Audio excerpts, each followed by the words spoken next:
Welcome, mortal fools, to the most terrifying, spectacular show on Earth. Fasten your seatbelts and hold on tight. And take a ride with the Dark Carousel podcast. Welcome, mortals! Let's fucking ride!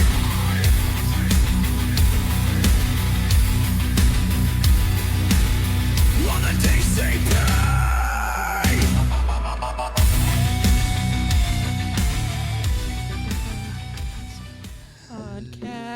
Ladies and gentlemen, boys and girls, welcome to the lovely podcast called Dark Carousel Podcast.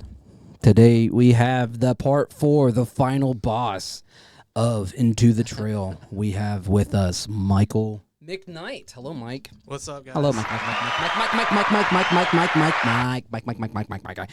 We're really excited, guys. This is going to be a fun little episode where we get to dive deep and get inside of his fucking brain.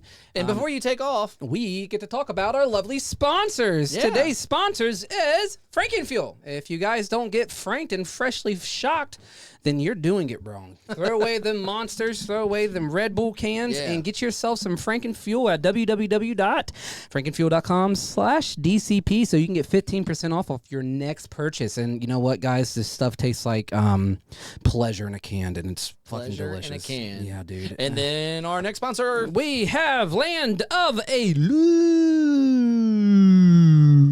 Land of Illusion is not only Land of Illusion, it is Land of Illusion Adventure Scream Park, where you are going to find the creepiest stuff, the most fun stuff that you can do, and the most cozy time of the year, Christmas. Guys, I have 6 major attractions, including Dr. Psycho's Phobia, Clown House, Temple, Middletown Haunted Trail, and new for 2025.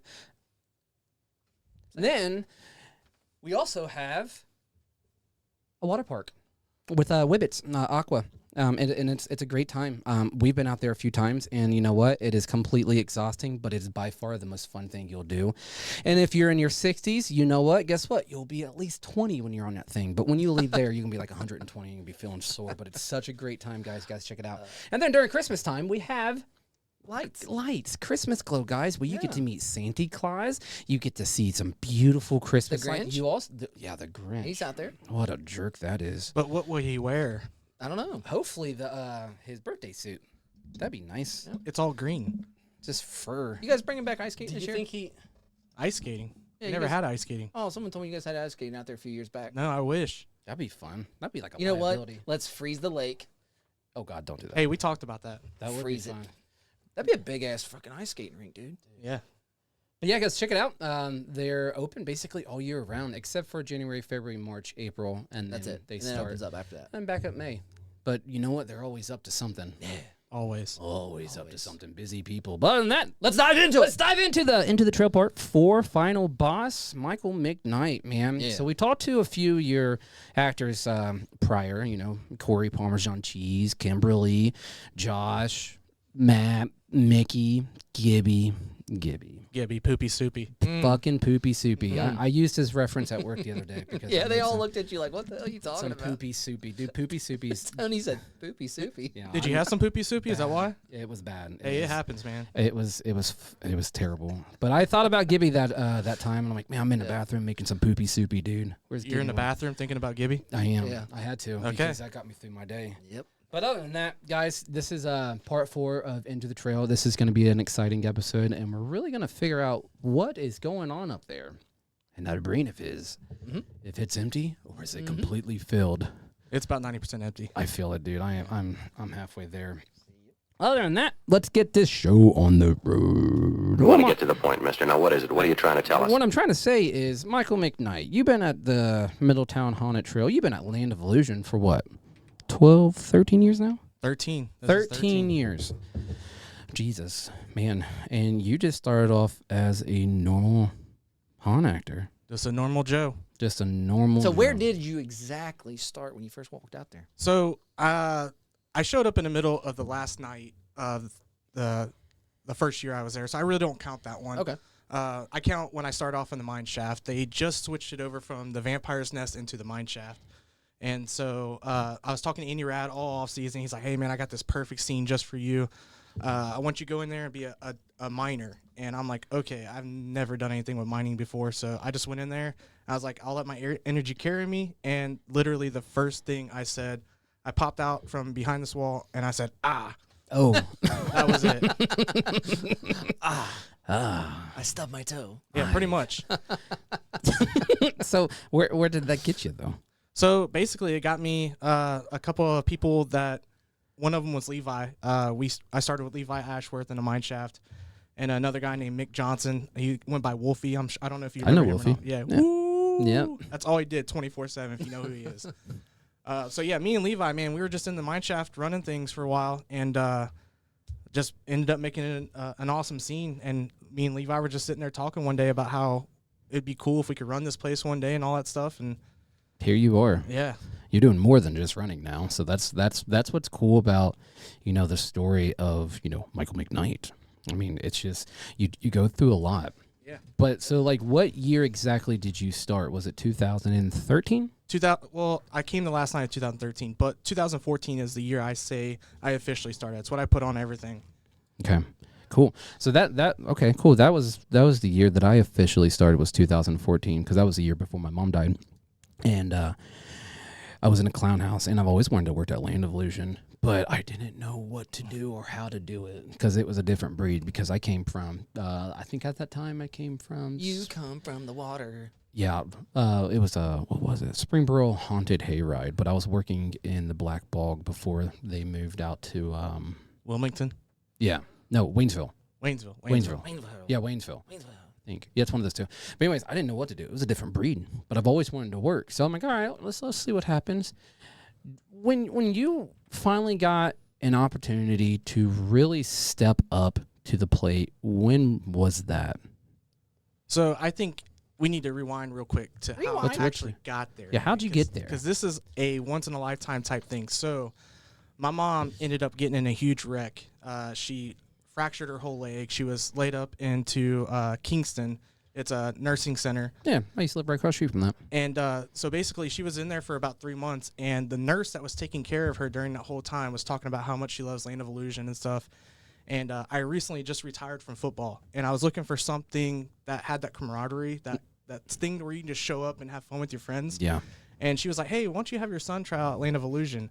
And that lady was Angela Metcalf. Oh. And if Angela would not have been my mom's nurse after my mom got in that accident, I would have never showed up at Land of Illusion. No.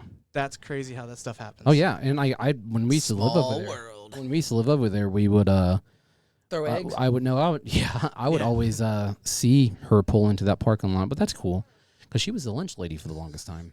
I can see her out there now. And so when I got that opportunity to step up, she was the first person to say, hey, you're taking over a zone.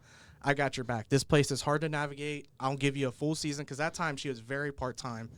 And she's like, I'll be in your kitchen. I'll help you have somebody that you can rely on. That way you can build your roster the way that you want. Damn. So she did me a solid for sure. And there it was, dude. And that's the show, guys. So you guys have a level. No, but that's really interesting because it's like you never know what you're gonna fucking get out of anything. I mean, Forrest Gump right there. But you really just you go into something unexpected just to go out there to release some anger. Was this your first haunt you've ever worked at with Land? Yeah, first haunt ever. Never done anything in Halloween. I've watched a little bit of horror movies, but to be like a horror freak or something like that people have this perception that you have to start at a haunted house with that. I had none of that. Oh, geez. So you just went blinded. Yeah, Oh, blinded. Yeah, dude. And I think going to the Land of Illusion for your first haunt is, I don't even say it's a big step. It's definitely something that you don't realize what you're doing because you build so much bond through all these people, especially by like weekend 2 of opening night. Yep. You don't even know what you're doing. And the fun thing about Land of Illusion is it's the memories and the fucking shit. Like, dude, what is the most random thing that you have ever done at Land of Illusion that you would never expect yourself doing? Just growing, learning different backstories. I came from different areas and stuff like that, and I didn't understand a lot of how people grew up or different orientations that they wanted to get into and stuff like that. So I say growing as a person, I would have never done that if I wasn't there. Now, were you a like a shy person before you stepped onto the field of haunting, or were you just gun ho and ready for it? No, I've always been that loudmouth competitor that's going to tell you that you suck and I'm going to kick your ass and all that stuff. That's how I've always been. Cool, and that's what we needed too, because Land of Illusion was always not really necessarily quiet, but it was definitely unorganized in a way. But now it's just one big family, and I love that. And like how you said, everything is it's one now. It's been one since Do you know here's a funny one for you. 2019. Do you 2019? Do you realize you actually met me way before Land Really? at O'Reilly's? Okay. Yeah, Springboro? Nope. No? No, for some reason you were working on Route 4 for some reason one day. You're at Route 4's shop. The Germantown? No. No? No, it was the one over Liberty Fairfield area. Okay, yeah. Yeah, you were in there, and my dad was coming there. We were getting parts for his old Mustang that he had at the time, and we come in there, and I was like, wait a minute. I was like, because the normal manager that was in there, my dad was cool with, and I was like, wait a minute, this normal guy in here. But then at the same time, I was like, wait a minute, I've seen this guy before too. And then I realized it was from Land pictures and stuff like that, from Arthur's stuff. And I was like, oh yeah, I know this guy. I know this guy. So yeah, small world. So when you stepped into the trail and you were working in a mine shaft, what was one of your favorite key characters that you loved being? My favorite key character throughout the whole Land of Illusion or just in the mine shaft? Just during that time. Just during that time, I only really had one character. It was, well, I had my beginning character where I was trying to figure out and navigate everything. I'm like, holy shit, I'm in a scene. I have no clue what I'm doing. So I just started wrapping caution tape around me and starting to put miner helmets on, and I had a light and a horn and all this other stuff. I'm like, I just need to take over their sensories because that's all I basically knew how to do. Nobody really gave me any coaching. So after that, I had a whole off season to prepare, and I'm like, okay, I really need to break this down. So I ended up looking like a person from the Kiss band. I had these shoulder pads. Yeah, the big shoulder pads. I'm like, I'm going to start using my football stuff because I don't need no more. I'm retired now. I had 3 concussions, had a family. I couldn't risk that stuff no more. So I ended up spiking the crap out of my shoulder pads, and I'm like, okay, I'm just going to go in here and just lay it all out there and act like I'm in a football game in the middle of a mine shaft, and it worked out. Blue 42! Basically, yeah. Running into the stalactites and almost knocking them over and everything. You just hear it, boom, and then this huge stalactite just start rumbling. That's funny as hell. Now, I remember those days when you guys used to walk around, and I remember seeing the guy with the shoulder pads. I didn't know who you were then, but I was just like, okay, this is a different breed, man. This is something new. What was like one of your favorite things to do right before you started haunting compared to what it is now? So before like I acted or before the haunt night? Before the haunt night. Before a haunt night, basically sleep. I mean, dude, when I was just an actor, I was working at O'Reilly Auto Parts, and dude, I had to open Saturday morning, basically come in Sundays just to make sure everything was going good. And at that time, Corey took over Zone 3, and I'm like, Corey, I'll be ready when it's time to line up, but I'm going to take an hour nap. Yeah, take me a little snoozy snooze. Yep, and he understood. He's like, hey, man, go do your thing. I know you're a game time player. I know you'll be ready when I turn the lights on. And every time I showed up. But that hour night has saved me so many times. Yeah, I can't take naps, but they're in my future, man, because they really fuck me if I don't take a nap. Now, nowadays, when you go out there, what is one of your rituals that you do now? Basically turn everything on. Ever since Hatmaker left and Corey took over, and then we had Christian take over for maintenance. After that, Brett's like, hey, I really don't want to put another maintenance guy back there. Just go ahead and take it and start teaching your son about it. So instead of teaching my son, I brought like 3 other of his friends in to help me. But basically it's just turning everything on, getting the foggers ready, turning the lights on, make sure sounds work, do a walkthrough, all that stuff. And that kind of like slowly builds into it compared to before where I just had to turn it on instantly. Yeah. So now I get to feel everything. I get to see the lay of the land, and that helps me out a lot too. Well, especially with like, what you're going through, what needs to be on. How many times you walk through that haunt is probably quite a bit. Oh, Have you ever calculated how much you walk a night? No, but we have a challenge. Clayton over there, he's like, hey, we need to get step counters. And Little Fitbits. yep, we're going to see who has the most steps at the end of the year. Jesus. And Sam, my frontline lady, she wants to be included in everything that managers do. She wants a locker. She wants all these things a manager does. So I said, okay, you're my frontline lady. You're going to be included in this Fitbit too. So we'll see how many steps she takes. And whoever has the lowest amount at banquet has to wear something crazy. Something that just does not match. Hey, she's included now. She can't say she's not. Yeah. Oh, my God. What's cool though is about like how you said like you got your kid involved. I mean, my kid's getting involved in stuff. How do you feel about that? It's crazy, man. Like, to see where I started out and know about all the crazy things that go on there, the stories, the stuff that nobody really wants to talk about, all that stuff, just seeing them get in there and start navigating, building their own relationships and stuff. There's definitely sometimes I'm scared, like, oh, don't go towards that person. But then there's times I'm like, dude, yeah, help that person out, because you never know what somebody could do for somebody out there. And seeing Brody is so competitive, just like me. Anything we do, we'll go fill a fogger, and he's like, I can fill a fogger up faster than you. And then Caden, she's just so good at like understanding where everybody's coming from. She can relate to anybody and be that person that you can just vent to. Yeah. There's people that you could talk to, and there's people you can't. She's one of those people you can just talk to. That's awesome. So she has a biased opinion. Yeah. That's awesome. Yeah, it's really fun to really witness, like, especially like your children, man, because like I've been doing it since 2007, and you know I did it before I even had kids, and then last year was my first official year letting Mason go. Yeah, and it's like when you hear them just like drop people to their knees, you're like, that a boy. Yeah. When you see him get that first scare, you're like, yeah. You just sit back and Which one was out there the night me and you were out there talking, and you were on the golf cart? The little one.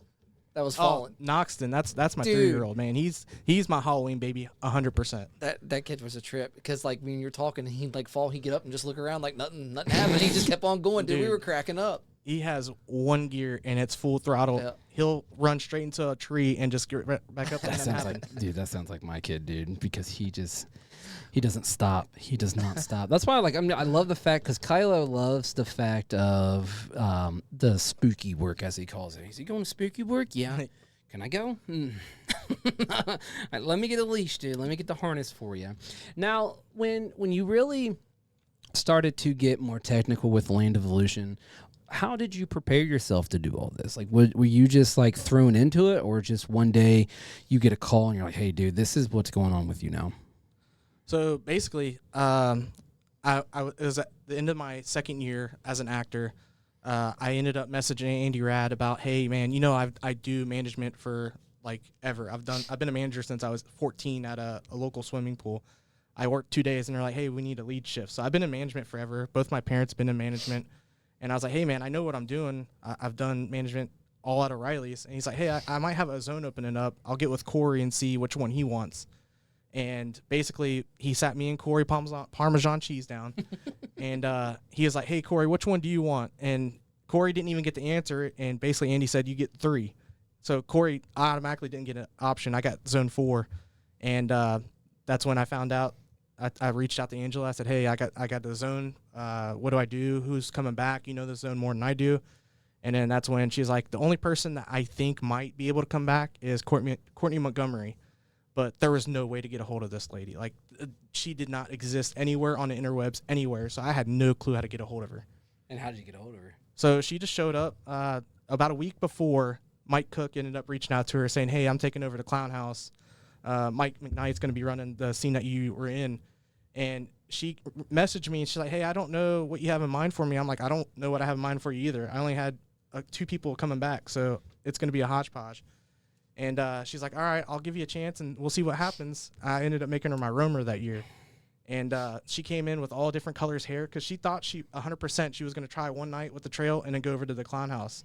And then, really? Yeah. Wow. And yeah, so that was a crazy conversation. She's like, yeah, I had all different color hair because I thought I'd do a night in the trail. Then I probably wouldn't like it, and I'd end up going over to the Clown House. But she did one night with me, and I let her be my roamer. I'm like, hey, I'm going to lean on you in everything. And then that's when she started bringing her family in, and then that's all she wrote in Zone 4. Damn. Yeah. So you've been rocking with Courtney for a while. 10 years. I've never managed anything at Land of Illusion without Courtney. That's so cool, dude. And that's good to have a bond like that, especially with somebody that is like near you, like that, because you build off each other, you feed off of each other, and you really help build an inner circle closer than what you've ever expected before. Yeah. But to have those people by your side and running ideas through each other, that's the best part. Now, when it comes to like the Middletown Haunted Trail, oh shit! When it comes to the Middletown Haunted Trail, I don't want it. Is that what it's like when you drink Frankenfuel? Yeah, dude, it's just you never know what's gonna creep up on you. When it comes to the trail, man, Steve, now I forget what I was about to say. When it comes to like going through improvision, dude. We got a window. We have to hit this mark for Arthur. I know. All right, is fucking A, dude. I forget when Give you me a get piece of gum. now when you get give me a piece of gum. That makes me think. Fucking A, Steve. You fucking mess with my armpits. Yep. So What is your problem? Exactly. armpit tickling. Now, when you guys started building scenes, I'm trying. When you guys start building scenes, That's it. You're getting it. What am I getting? Just mute him. Me and you can talk, Steve. What do you got? There we go. Exactly. So now that Arthur's muted, we can go on with the show because he's just talking about some random shit. So, meanwhile, now when we open up this coming September 5th, do you have anything special for the opening night?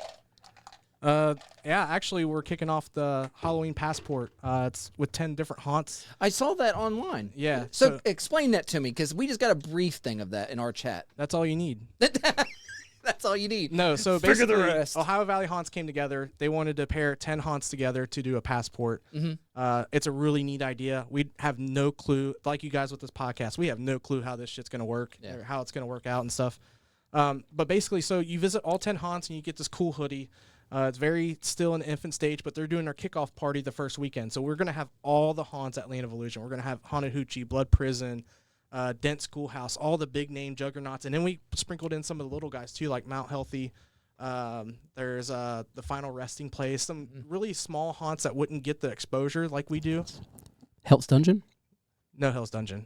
But Frank's an awesome guy. I love Frank to death. Or Fred.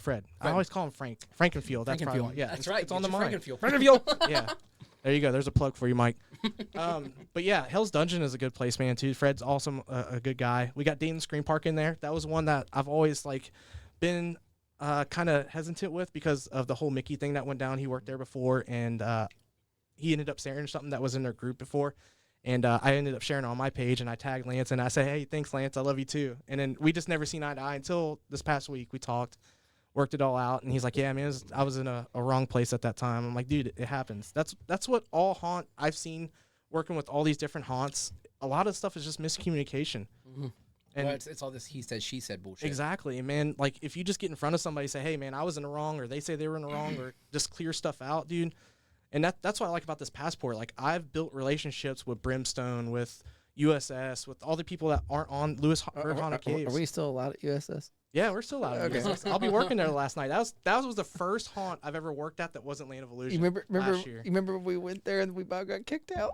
I don't remember that. No, you had a talking through because remember it was a slow night and we were going to go back through a second time.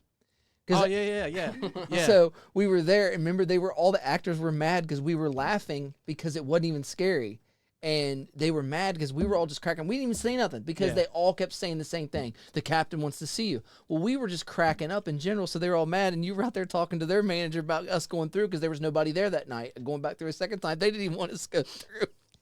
Yeah, they're cool guys. Yeah. I worked with Terry at O'Reilly's. That's where that relationship actually started. Damn. But yeah, that's a side note. I don't know if you're going to get into it or not, but I've never worked at I've never worked anywhere else besides Land of Illusion until USS this past year. Mine was, I've worked at other haunts, but, I worked at Land for, I think, 4 years before I went out to All Hallows Eve for the first time, and that was the year that Mickey punched me in my face because I told him to go a little rough on me, and he was like, all right. Knock my teeth out. That fucking Jesus. What do you think about working at USS Nightmare compared to Land of Illusion? I was actually in that group, if you remember. I was right behind you, and all you hear was that what the fuck? All I seen were you on the ground and like 3 guys just dry humping the shit out of you. Yeah, dude, Mickey punched me straight in my face because that was the only way he can get me to the ground. I believe it, yeah. And I remember just hearing footsteps, and all of a sudden I turned around, and it was Mickey's fist contacting like my nostrils. Well, you got to think, it was him and Michael Montgomery. They're both like 110 pounds soaking wet, so they had to do something. Dude, it was not. I had a great time. That was also the same year I took about 3 inches of Wells' beard. Yeah, old Wells. He deserved it. The shit that he did to me in that damn truck, dude. We're not going to talk about that. That sounded bad. But anyways, when it comes to creating memories out at Land of Illusion and really bonding with all these like amazing boys and girls, men and women. What's one of your fondest memories that you've ever had when someone approached you to help them through a situation?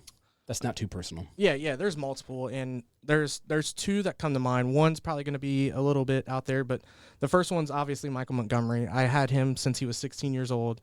He started with his sister, and he was just like, I don't know, he was on the wrong path, basically, is the best way to put it. So I started talking to his mom. His mom kept saying, hey, he can't go out to Land of Illusion because he's not getting good grades and stuff. I'm like, dude, start working on your grades. Start doing this. And to see him progress over time and be able to get his diploma, graduate.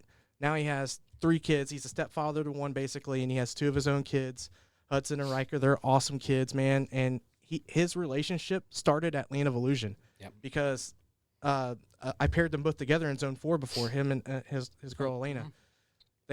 So that family never happens if my mom never gets in that car wreck. That's the crazy domino effect that this stuff happens. Like, there's lives created because of the opportunity I got and I could give to others. Just right there. Yeah, That's exactly. so fun.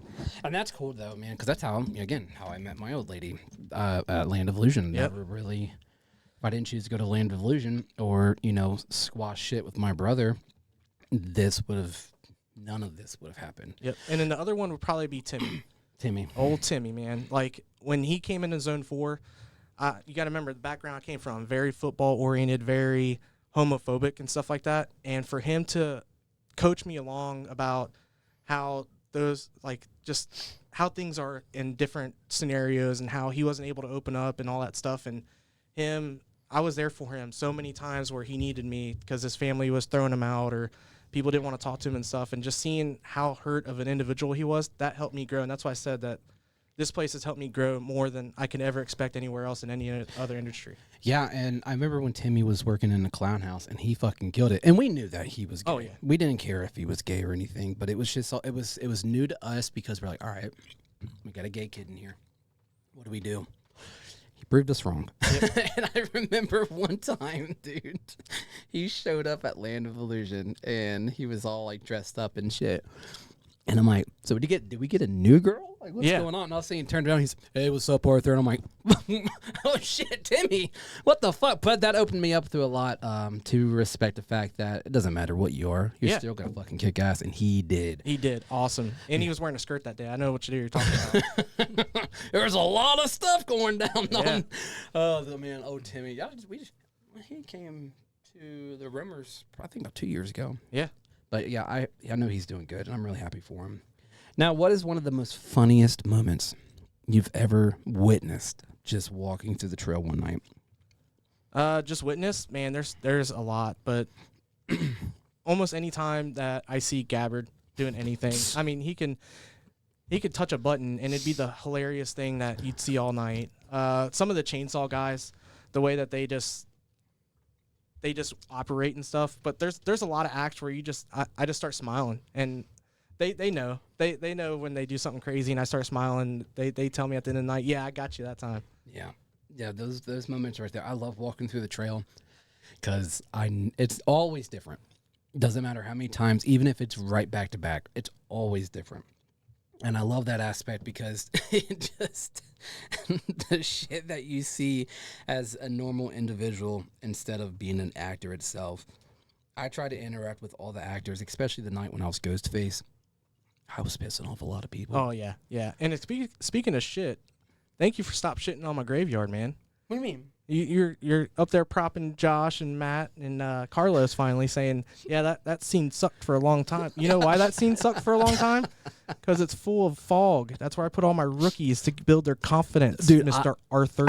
Hey, no, but in all reality, you guys need to get some weed killer, man. Someone's gonna get some poison ivy. No, but listen, I'm scared. What Josh, Matt, and Carlos are doing is probably the best I've seen ever. It is, for sure. They really created a really cool story out of the whole thing, and it made it make sense. Yeah. Even filming, they just made everything just roll smooth. It was so smooth. But, and like, instead of like adding like the random rookies and stuff, you guys finally got really good actors in there to really push the scene and push the story in the background. And then Matt itself and Josh. Yeah. Dude. I am Matt is his character, how deep he gets in. I mean, just gets it. And then Josh, how he puts so much comedic shit to it. It's funny. I don't think he does it on purpose. I think it's just all natural. It's Yeah, funny. 100% natural. He looks like a walking ball sack too. Dude, Touches his sack. He I looks like a know. ball sack. And just him swinging that. Dude, he slings it like he's proud of it too. Yeah. He needs to be because Yeah. he's got a badass little character. Him and Matt. Now it does kind of stink that Carlos is going to be in separate areas this year, but that's Oh, there's a gum. sorry. I can hear. Oh, now. now you can. Oh, Yeah. yeah. Yeah, because now you pointed it out in the Pointed last it out. episode. Yeah. But it's still pretty cool on what they do. You guys have so many key actors. Clayton, he's a roamer, right? Yeah, he's basically a trail roamer. But dude, he is fucking great. And just the way he grabs a chainsaw sometimes, or if he interacts with people, he really stands out in each scene. And it doesn't matter what he's wearing, because usually he's wearing that dress. that dress gown thing. yeah, it's a gown, but I call it a dress, and he gets so pissed off about it. It's definitely a dress. But it's so maybe good. he should wear a kilt. Exactly, that's what I said. Just wear a kilt. wear it high. Ooh. And if you see him, ask him when he's gonna have some time, because he always says, "Don't have enough time." So if you ever find out when he has some time, let me know, and I got some bodies for him. Why doesn't he have time? I don't know. That's a question we need to ask him. I've never asked him that. Now that I think about it. Now, you guys had so many different people in the front of your line, but here lately it's been Cora and Samantha. How's that been going? Yeah, so Cora has been the OG ever since 2018. Mhm. We had her up there, and then just on a whim, like she was like, I want to run a zone one day, so if another zone opens up, let me have that zone. And then Zone 1 ended up opening up at the time, and so we moved her over there, and we tried Hannah. Hannah did an awesome job. She ended up having starting a family. So that's when I was like, okay, I'll try Sam out here. And then Sam, like I said, she's an awesome person. She knew my wife ever since they were kids. They grew up together. Their families know each other, so it's like sisters. Mm-hmm. She's like basically my sister-in-law. But she does an awesome job now, and she has Josh up there as her right-hand man, and then Krista up there as her left-hand woman. And they're like a trio up there, and they run stuff so efficiently, because I need to know numbers. I need to know how many people come through. I'm a logistics guy. I love logistics. I love stats. I love telling my people, hey, you guys kicked ass with 7,000 people tonight. Yeah. So Yeah, that's cool. yeah. That's really cool. Yeah, I've always loved interacting score. with him. Huh? Scream score. Scream Score. Yeah. They can Yeah. they give you all of the stats you need. Dude, Scream Score. Have you ever heard of Scream Score? I've heard of it. I've never really. Dude, Yeah. this lady's got something crazy going on.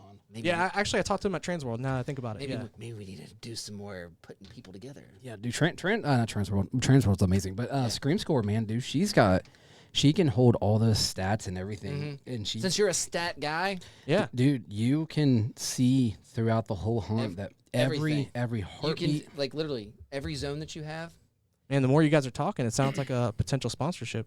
dude. Maybe. Maybe.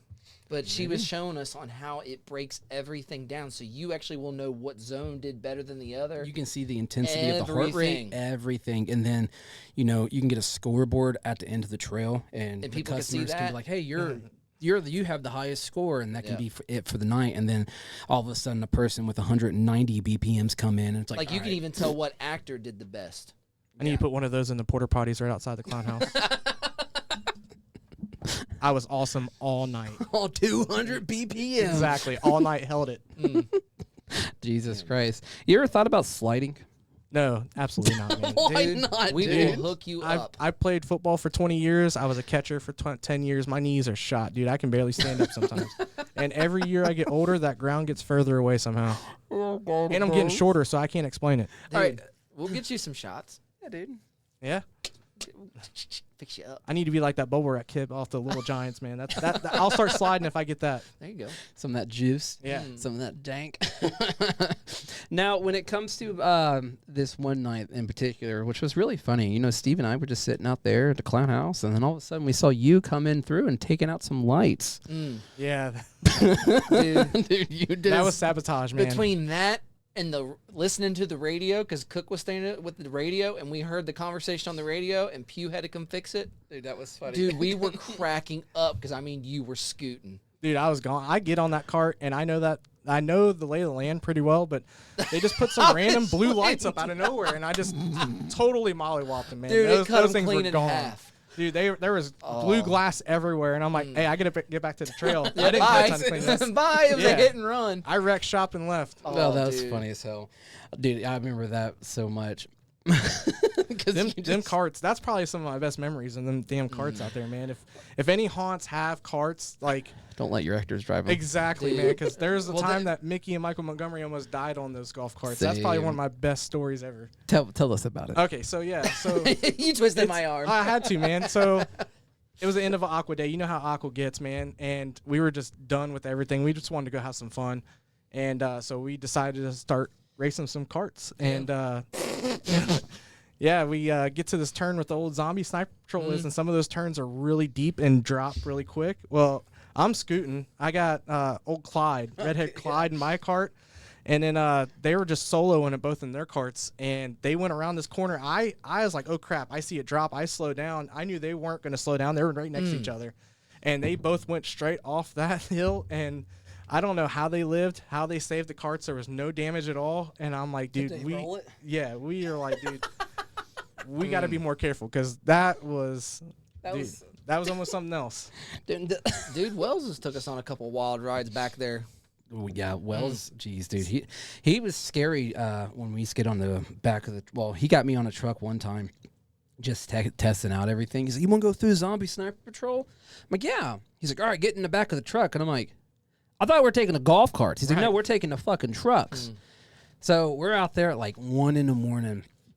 And he's already been drinking and shit. He's like, let's go. And dude, he is hauling ass.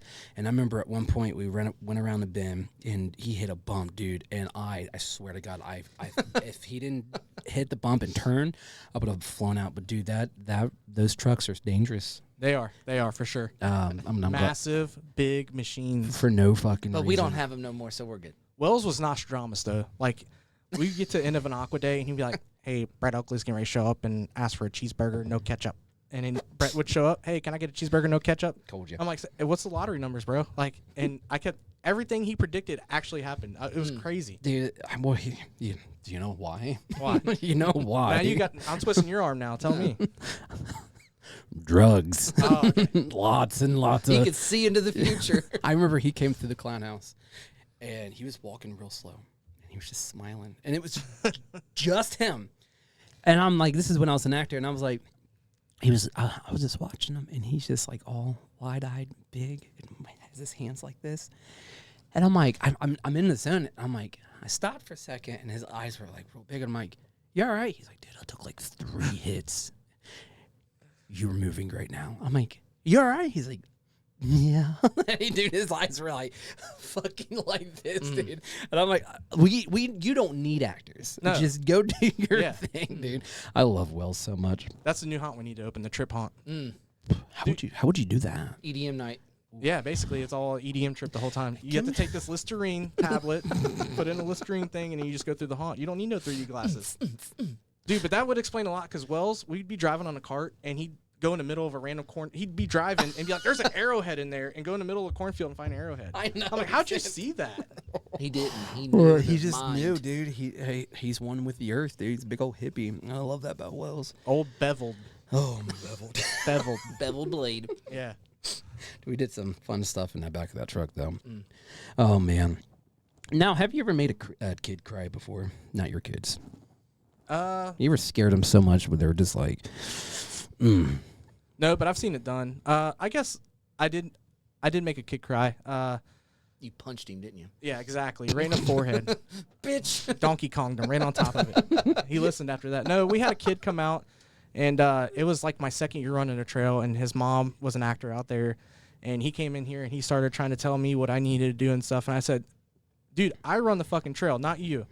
And he just caught me at the wrong time. I just snapped at him, and he just started crying. I was like starting to apologize to his mom and stuff. I'm like, dude, I did not mean it to come out like that, but dude, I just got done taking care of a bunch of shit, and he just came up at the wrong time trying to tell me how to run the trail, and I'm like, dude, I fucking run the trail, not you. now, how much are you available during haunt night, green light? Like, how hard is it to get a hold of you? Because you're so everywhere. Not very hard. Like, I try to focus 100% of my attention back in the trail. That's why I try to jump in costume. I try to be there. It just depends, though. Like, if Brett calls me or I got to go handle something. I pop my earpiece out sometimes, but I got Corey and Courtney to back up on. I'm like, hey, you guys take this. I got to take this. And they do a good job. They take care of it. Now let's talk about the baby. Oh, here we go. I was waiting for it. I know you were probably waiting for it. What in your right mind decided, you know what, tonight's the night where I'm bringing the baby back? And the only reason why I say baby back because you were a baby once, because everybody was. What really just you really just go all out, Especially when you're random. Like, we'll just be walking around at night in the park, all of a sudden, you'll see it streak. It's just a blur. It's like, what the fuck was So that? that baby was probably the best blessing in disguise. So we have cameras at Land of Illusion, obviously, and all the ticket booths, all that stuff. So I had the gator in Area 49 kept breaking, and I kept writing on the board, gator in Area 49 is broken. And this one time, I don't know why I did it, but I just wrote again because it never got fixed. So the two previous managers, the short garden gnome that wears glasses, Bengals fan, you probably know who that one is. And then the other one, bearded guy, used to run the park, personality of a doorknob. Yep. They basically were just sitting there talking in front of the camera about how big of a baby I always am and how I always cry and get all this stuff. And if I cry loud enough, I get what I wanted. Next day, I showed up in a big-ass diaper with a binky.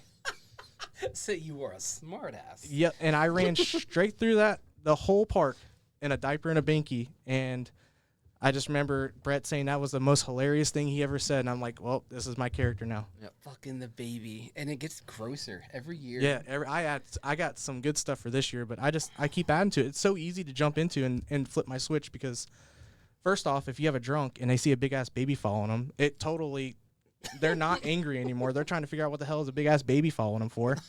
If I get somebody injured or they're having a panic attack and they see a big-ass baby, they stop having a panic attack. Sir, do you need mouth to mouth? Yeah, exactly. Hold my binky. Hey, I've had to do that before, and this lady totally started cracking up. I'm like, hey, problem solved. Don't need to call Mcnite now. Oh, that's funny as fuck, man. I remember the first time I ever seen the baby, dude. I only know where I was at. I think I was actually just roaming the trail, just walking through, and I heard "Mama," and I turned around and I saw Mcnite in just a diaper, and I'm like, I had to sit there and mess with my contacts, and I'm sitting here just like, ain't no fucking way he's doing that. Yep. And he did it. I full center, bud. Oh man. Now, here's a tough question. If you could pick 5 key actors that stand out to you now, who would they be? Is it just actors or the management team all together? Management team all together, not just the trail though. Not just the trail? So it's like you're creating the all-star team, man. All-star team, for sure, number 1 would probably have to be JC. JC, he's a homegrown trail person. Let me just put that out there. He started in the trail. You guys are welcome. After that, man, I'd have to put Corey as number 2. Corey's always been my background guy, my line guy. He's always somebody I can plug in anywhere. After that, it just depends on which way you want to go. Do you want to go more energy? If you need an energy actor with a prop, it's got to be Mickey. I can't put anybody else against Mickey on energy. Yeah.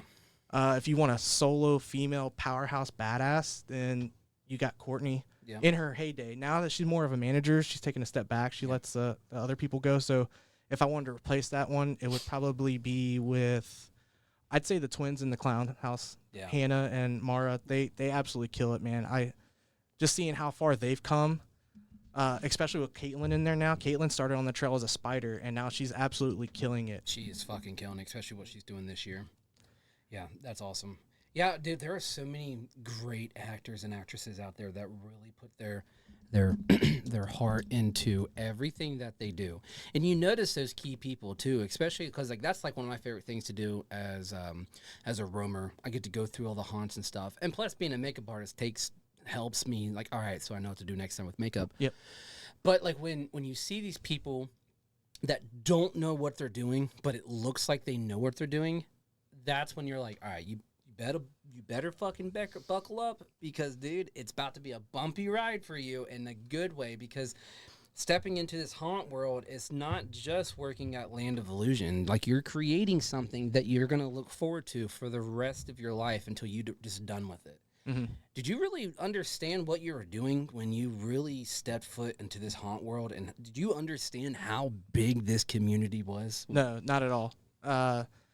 It's probably the best thing I ever done. But getting into there, like I said, I had no horror background, no urge to go out and start acting. But I showed up and I worked a couple of nights. I'm like, man, this place is just starving for leadership. Somebody, a mentor, somebody to look up to. And my kids were younger at that time, so I didn't really have them to understand what I was doing. And I'm like, dude, this is where I need to be. I need to start working my way up here and change the culture. And that's where me and Corey just kept talking and talking and talking. He showed me the ropes on how to be a manager there. And if it wasn't for Corey, I wouldn't be where I'm at either. Yeah, true. So Corey showed me the ropes. Courtney was the one I had to fall back on all the time, and that's where our trio originally started. This is where the journey started. Yep. Ain't that crazy on how, like, just where it takes you? Because that just shows you, especially with all the interviewers that we've done before, you know, they're just normal people. Normal people, yep. Everybody's fucking normal. And we didn't realize that. I mean, we did, but we didn't. But, like, the last episode when we did Vax, he's just a normal dude. I mean, yeah, he may be 7 foot tall and puts on a badass fucking show. But at the end of the day, he's a normal person. He's a father. He is doing stuff exactly. Doesn't matter what age you are. Slider Jesus, he's in his 40s. And he's still fucking doing it. But that just shows you, it's like you can create something on accident. And then, you know, 5-10 years down the road, you can be like, bro, I accidentally just wrote a book. Yep. And I didn't mean to. And that's what we're doing, you know. Yeah, we have a lot of history in the haunt world and stuff, but for the show itself, like we're literally creating a story. So what we can talk about in the future and be like, yo, we talked to this person does this. Or even just like the new people that just step into the haunt world itself. It's like you guys don't, it's fun that you want to come up and, you know, put on a show for a few hours and then go home, do it again and go home and then forget about it. It's either you're in it or you're not in it. And you have those key people. Now, when you are directing who's going to be where and this, then, and stuff, do you try to find those key people to either make them step into it more, or you know that these people aren't really, like, putting that much effort, but you still want to have them for an extra body? Do you spread them apart, or do you try to make them all in one circle so everybody feels the same? It's all about personalities. You gotta learn these guys' personalities to put them and pair them in the best situation. Because if you get somebody who's totally a different type of personality mixed with another one, it can work sometimes. But you have to see how that future is going to play out. Yeah. Like a perfect one this year, we ended up pairing Jake and Gabbard together. Jake, it reminds me a lot of what Gabbard, or other way around. Gabbard reminds me a lot of what Jake used to be back in Zone 4 days. And I'm like, I'm going to pair these two guys together because first off, they're competitors. And they're just goofy. You never know what's going to come out of their mouths. And I'm like, I'm going to pair those two together, and I'm going to put together a kid named Micah. He ended up, everybody got to choose their scene this year, so it's a little bit different with the dynamics. Mm-hmm. We don't know how it's going to work out, but Micah can really learn how to come out of his shell a little bit. He's a very quiet person, and if he can watch them a little bit, it's like Gabbard saying he watched everybody play at recess and he didn't get to play behind the gator. That's what I'm hoping with Micah. That shit had me dying. And that's probably the best response, though, because it's like you want to find those individuals that either have done this before, and then you take a noob. It's like, all right, is Micah a noob? No, this is his second year. Second year, so he's slowly starting getting out of his shell. But to put those people that have been doing it for a while, because I know Bolin, he was doing it for quite a few times, and he went out and had a family and stuff. Yeah. But that's going to help that individual really stand out more, because that Micah person might just, you know, blow the fuck up because of the energy that putting off between Jake and Gabbard and stuff. Dude, fucking Gibby, dude. I cannot. Every time, like when I was editing the videos and like I just see his face and I laugh so hard because he's so fucking random. It's a little late. I don't care. Yeah, I love Gibby, man. Now, to get on to like the biggest subject of them all, okay, where do you see yourself in 5 years? I don't know. It just depends on how the cards fold. You never know how hell's going to play out. You never know how all the different dynamics are going to play out. So I know for sure, whatever, like, if I show up tomorrow and I get fired, I know exactly what I'm going to be doing from here on out. And it's just helping people grow. I don't want nothing in return. I don't want no recognition. I just want to see people grow and achieve their dreams and just be there for people. That's 100%. And you know what? We need people like that in this world, because there's a lot of people out there that keeps on saying like, yeah, I'm better than you. I'm doing this. I'm doing that. Show me. I mean, if you are, show me. And I think with like what you do, man, like you do show, and a lot of people don't have proof to show. They just talk to talk and they don't walk to walk or whatever. You know, sometimes they're just like, yeah, I can do this. All right, then show me. Show me that you can do this. I can say that we have, because there's been previous times where, for instance, the last shows, dude, you pushed the last shows with the other Into the Trail guests that we've had. Oh, look at the fucking views, dude. Yeah. You push that shit, and then just like giving us the opportunity of doing the stuff that I don't know what it is, but a lot of people don't understand. But like, dude, for me, like, that's just me fucking sorry. You know, I remember, I don't know what age I was. I would say like 5th grade or whatever, but I remember we had a Mod Podge class where we were doing the paper maches and the balloons and shit. And I remember on one of the pages was an ad for Land of Illusion, and it had a clown and it said, "We're hiring." And I remember, man, I would love to be there. I don't know what it was about Land of Illusion, but I've always loved the fact of Land of Illusion. And then, you know, when working at the Chambers of Horror, Land of Illusion now became a rival. So, you know, we've destroyed a few signs. I'm not gonna lie. There's been times where, you know, The epic sign wars. yeah, that was fun. That was good times. And then when I went to Springboro Haunted Hayride, I didn't really care for them because they didn't do much. This is before they were Brimstone. Yeah. But the owner, I think his name was, I forget what his fucking name was, but I know one of the guys, Mark, dude, he fucked us so bad because we went out there and we acted, and he never paid us. He didn't do anything, and we're like, what the fuck? He's like, we'll just wait until next weekend. Well, the next weekend came, and he still didn't pay. And then Rich stay rich. so I was like, okay, that's not going to happen. So one night, you know, it was a Friday night, I went up there, and I said, hey, I'm not acting until I get, you know, my money, because you owe me $80 for this weekend, because this is when it was 40, and then you also owe me $80 this weekend. Well, you never worked here. I was like, bro, I'm done. I'm over this shit. So I finished that fucking season out, and I'm like, I'm done. And then I remember I came to Land of Illusion, and I was like, all right, so this is what I've always wanted, Land of Illusion. Did not expect anything out of this monstrosity of a haunt, dude, because it was such a huge game changer. When Land of Illusion got involved into my life, I was like, all right, dude, so I'm in something professional. I am doing something right. Here I am. So I did it. And I was starting to get my name out there. And then, you know, you get to the point where it's like, bro, Land of Illusion is just not home, dude. It's a place where you can just grow as a person, build bonds. You can build families. You can start a family and stuff. And that's what it's done for me. What has it done for you?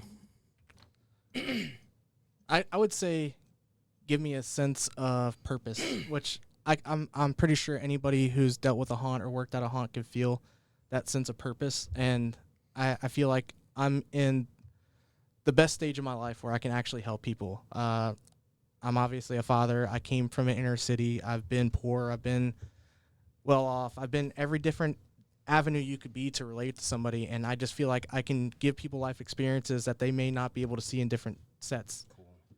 Yeah, and it's a fucking ride, isn't it? Yeah, it's a nonstop ride, 24/7. You have people calling you at 3 o'clock in the morning that need help. Yeah, and dude, ever since like we started diving deep more into the podcast itself, dude, we've learned so much from so many different people. And what is one of your favorite things that you love seeing from a manager's perspective and watching an actor? What is one thing that you love seeing from them? Seeing them feel themselves finally, build that confidence to know that not only can they take on the next group that's coming through, they can scare them, they can piss them off, they can make them laugh, whatever that acting is, but building that confidence to take on stuff outside the world where they can take on their parents if they're in an abusive household with their parents, or take on their relationship head on with communication, or just whatever they have their mind to. Seeing them, even if they leave land, like, hey, I can't do Land of Illusion this year, I'm still rooting for people that haven't been there for 5-10 years, man. Yeah, that's No, I love that, because it's like, man, you don't realize all the stuff that goes on in this haunt community, haunt world. You know, people that work at a haunt, only one haunt their whole life, and then you have other people that travel literally across the fucking world. Like Vax, dude, he had the opportunity of traveling to fucking Ireland to work at a haunt and sponsor them and help them. It's like,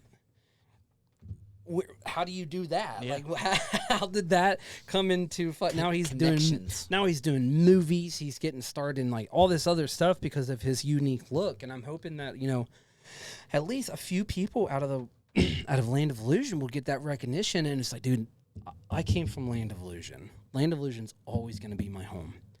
I don't care what you guys say about it, regardless where I'm at, that's my home. And I hope these people say the same thing to other people that's out there in the world. But the biggest question of them all, what does haunting mean to you? Haunting is just the bridge to give me access to people that need help. Haunting, I could, and I know being on a haunt podcast is probably going to sound a little bit off, but I could get rid of haunting tomorrow and still be fine, because I would find another way to get a hold of people in troubled areas, troubled youth, stuff like that, and help them. I could be a parole officer. I could be a big brother, big sister, nonprofit. I could do something to help people out. But haunting is my bridge to have access to those people, but also have a little bit of fun, which is what I'm looking for, that camaraderie. You're not going to have that everywhere. Basically, haunting is being on a football team with just a bunch of people that come from different walks of life. Yeah. Damn. So what it seems like, it's like since you started at Land, dude, you've built a personality of just being there for somebody, being someone's bigger brother, being someone's dad, and just really pushing people to do what they're supposed to do, or even better than what they're supposed to do. And that's what my main goal, like we've talked about this whole podcast, my main goal was to get in there and change the culture, and I couldn't have done it without Courtney and Corey. Now, if you look from back in 2014 when I first started, everybody was talking about who they banged that night or what actor was going to get banged in the chainsaw shed and stuff like that. Now, all my managers are parents. We have the most retention rate. Almost, I'd say 60 to 70% of our trail is parents.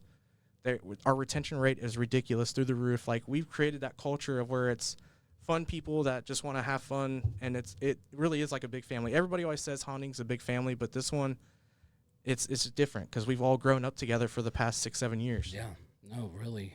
And man, that's crazy, dude. I didn't really like put that in perspective, because it's like haunting is such a huge part of my life, and it's done so much for me in so many different ways.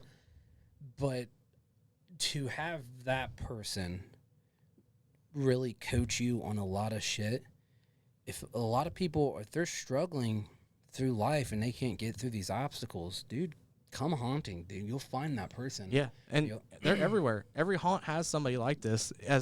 Now, haunting does bring a lot of toxic and stuff, so you have to work on weeding that out or understanding who the toxic people are. But there's people out here that generally just want to see people win. Like, you don't watch feel-good movies just to watch a feel-good movie.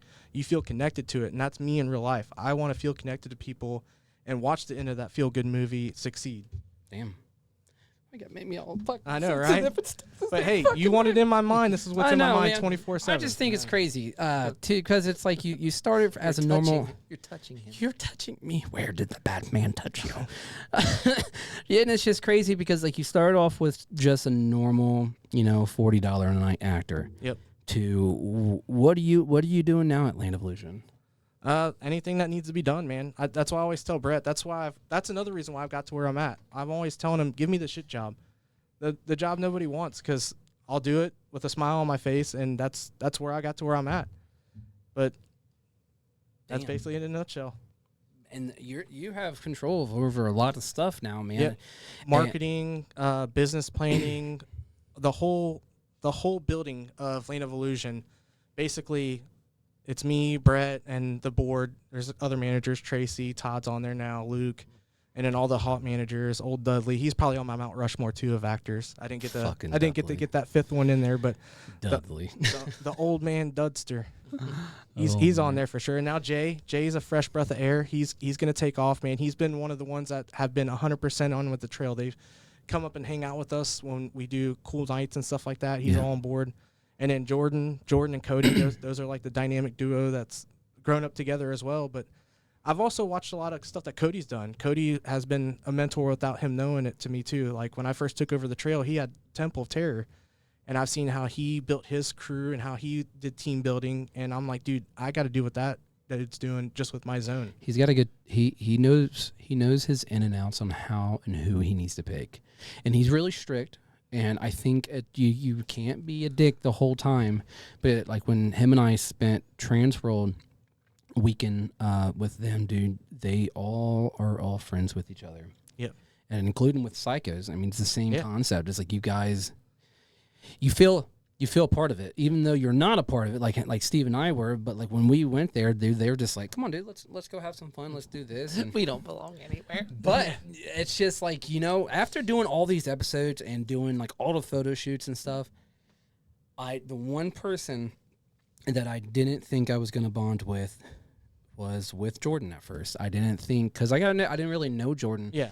But after we did the photos, after we did Transworld, dude, now I can be like, "Yo, what's up, Jordan?" He'd be like, "Yo, what's up, Arthur? You pussy," because you get scared of everything. And I don't know what it is about that. But, dude, that's such a cool thing. But that just shows you. Did you go to college? No. You don't fucking need college to be successful. You don't need all this money wasted. Now, if you want to go to college, I'm not telling you don't go to college, but I'm just saying in general, if it's not Go to for clown you- school. Yeah. Go to fucking clown school. But if you really want to push yourself, do it. I mean, literally do it. And even if you think you're not doing something, somebody's always watching. Somebody thinks you're doing, and just do it. Like, I don't do it. Just fucking do it. And I think that's probably the coolest thing, because like you're a prime example, dude. You started from an actor, and look where you're at now. Yep. You have over 200-300 people that look up to you of all the shit that you've done. And again, you just started off as an actor. Yep. And that's what I'd say to anybody entering into the haunt industry or anything is watch everybody. Even if they do bad things or good things, just watch what they do and learn from it, because they can either be example or they can show you what not to do, so that way you know what not to do next time. Learn from my failures. Exactly, 100%. Learn from them, because you want to fail.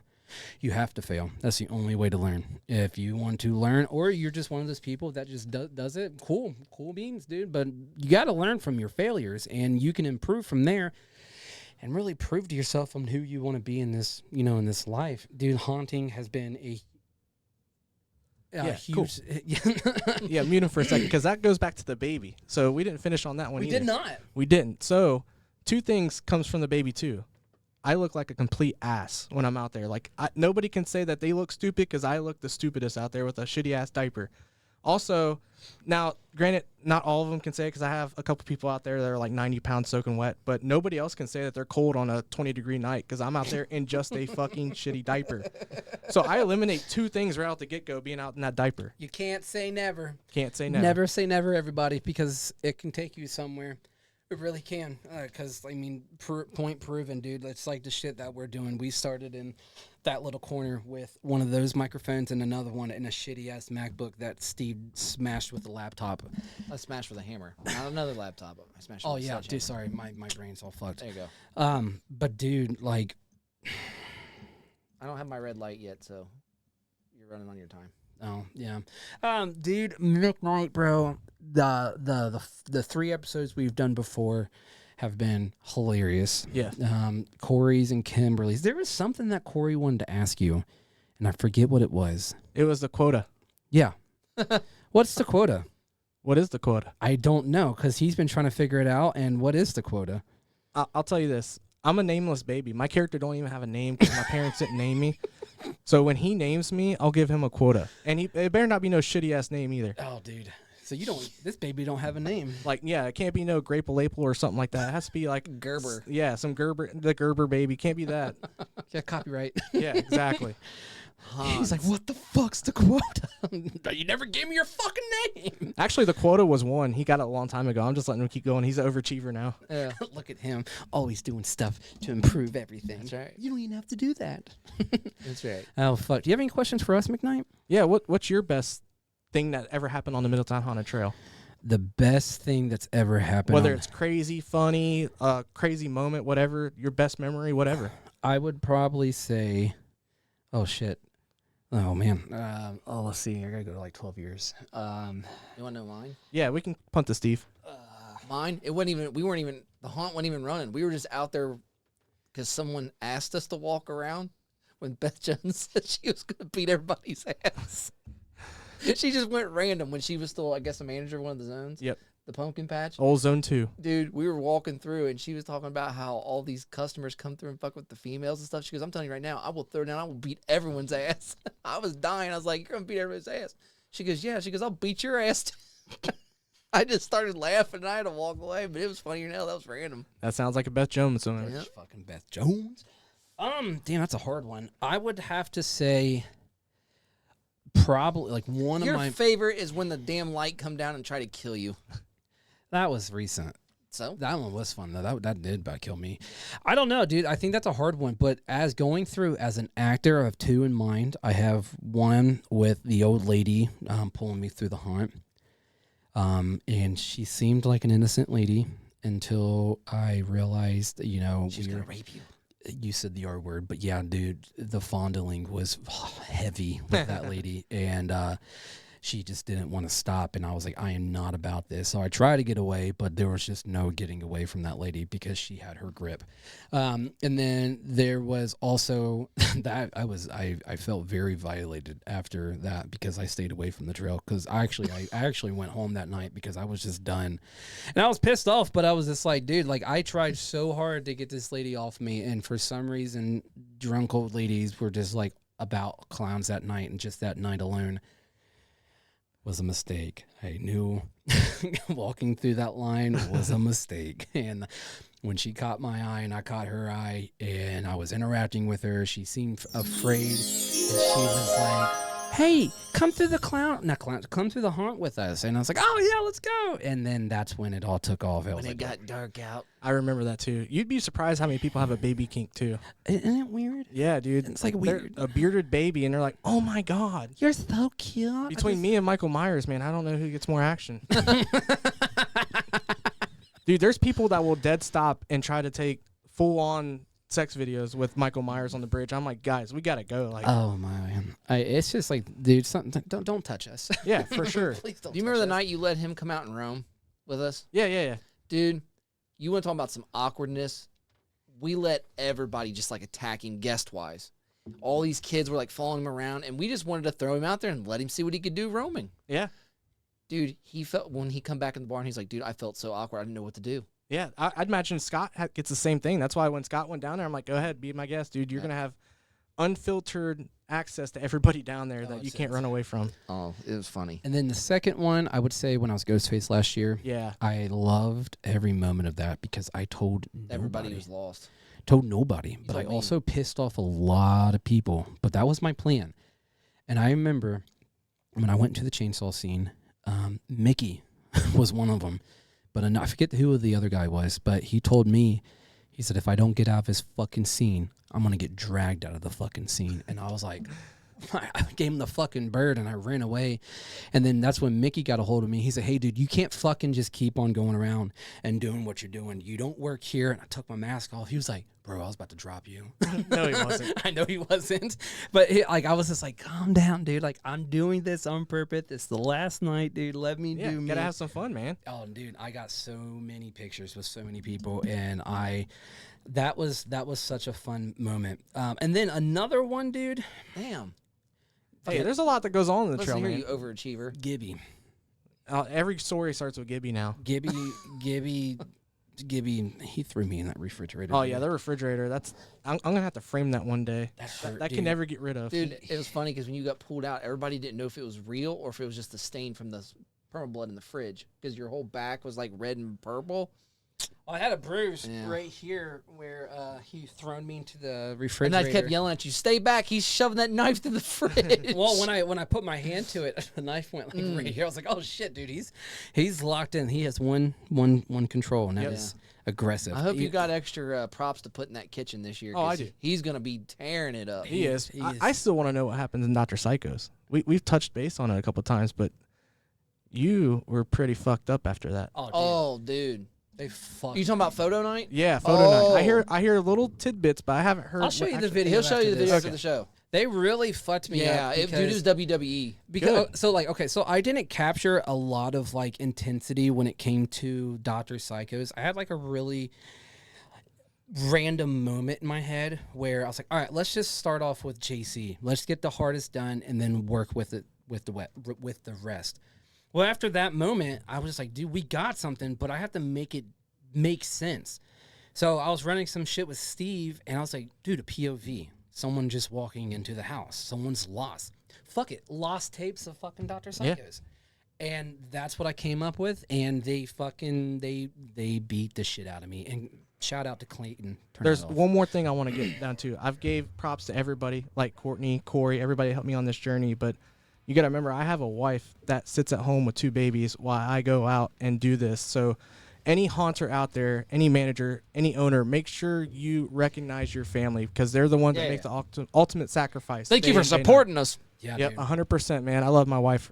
We love you, Tabby. Yep. We love you so much. Is she coming out and haunting? No, she'll make random appearances, Good. but she has the babies on full lock. What a great mom.